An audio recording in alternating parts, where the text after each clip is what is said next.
The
smell spices.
Hello guys, my name is Kevin.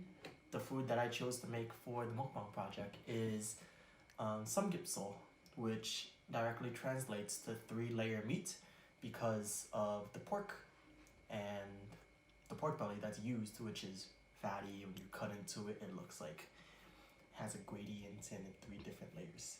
Now, let me introduce you to what I have on the table.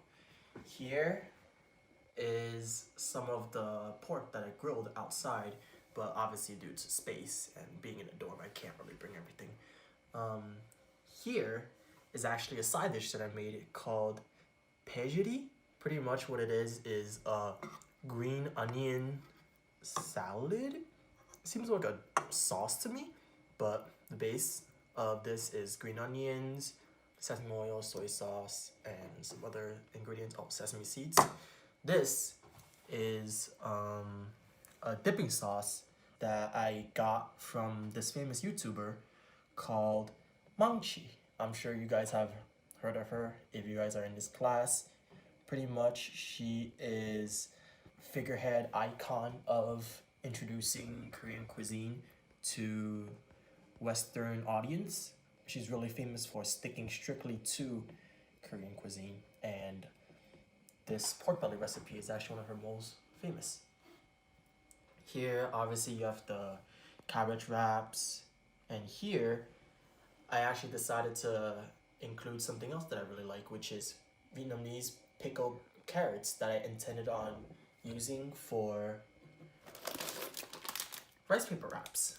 Anyways, let's begin with the lettuce wrap.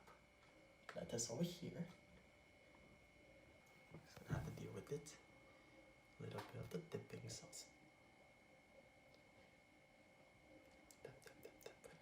A little bit of this green onion mixture.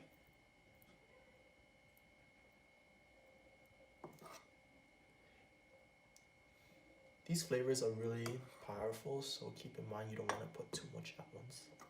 Now, I know, using fingers once again, don't mind me. This is the pickled carrots that kind of serves as the kimchi in this video because wasn't able to actually get kimchi, and yeah, this would kind of be like the balancer of palates. Now you roll it up like a blunt.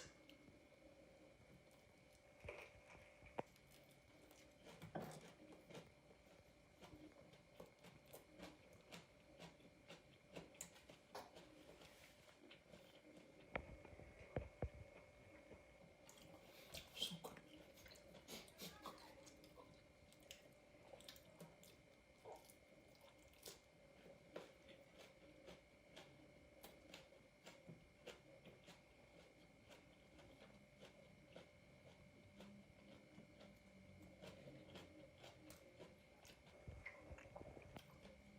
Pork is nice and crisp. These two really flavored the wrap. And like I said, that first time making it, but also really well to balance off the oiliness of the pork. So let's talk about my personal experience eating Korean barbecue. I live in Brooklyn. Back where I live, there's actually quite a bit of Korean barbecue places. Predominantly a chain called 99 Flavors. Have you guys heard of that? It's a place that serves both hot pot and Korean barbecue. Along with that, there's also another chain called Shokunin. Although they don't serve Korean barbecue, they actually serve Japanese barbecue. And there are actually a lot of similarities between the two. Obviously, barbecue, they use pork, they use beef, chicken. However, I noticed that from times that I went to those barbecue locations that Korean barbecue, they actually have the whole side dishes, the banchan for Korean barbecue. So it's not just about the meat.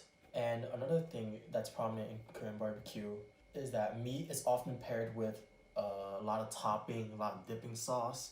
Whereas for Japanese barbecue, the meat is kind of the start of the show. You don't really want to mess with the meat quality.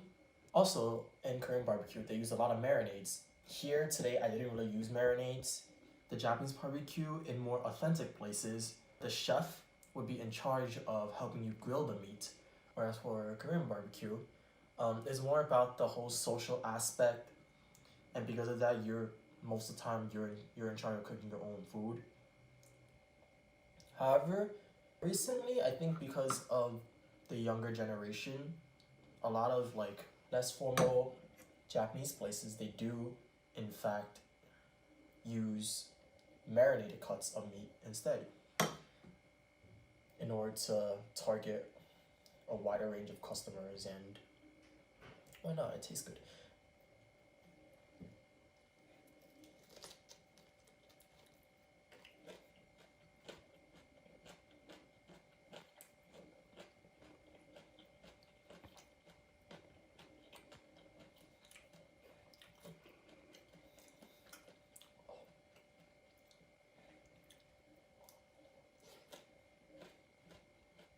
Mm-hmm.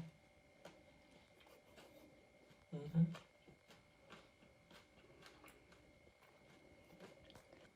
Now, to Western audience, This kind of just seems like fancy bacon type deal, but pork in Korean culture is way beyond that and actually holds a lot of significance in their culture. First of all, in the documentary that we watched in class, Pork Belly Rasavdi, Samgyeopsal is actually contested with kimchi as the national dish of Korea. And this is because prior to the 70s, Korea was really poor, and during the Japanese occupation in Korea, the pork industry kind of like blew up because pork is also a readily consumed meat product in that country. And pork was always available in Korea also, but because the Japanese, they kind of like strayed away from the fattier cuts of pork. A lot of the pork belly and a lot of the fattier undesired cuts went back into the domestic market, and then producers would sell that to the locals.